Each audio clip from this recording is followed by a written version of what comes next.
How many walnuts here? 6, And how many here? 6, And how many here in this section?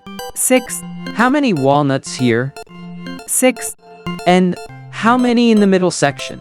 Yeah, 4 in the middle. Now we will take one, move here.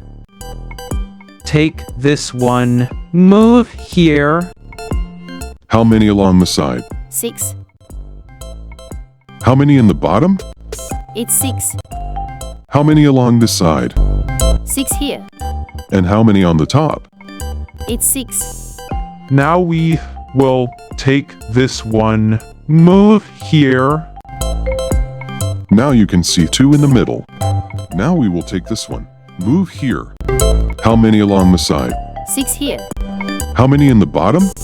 It's 6. How many along the side? 6 here. And how many on the top? It's 6. Now 2 in the middle. And, take this one, move here. This one, move here. And there's one left in the middle.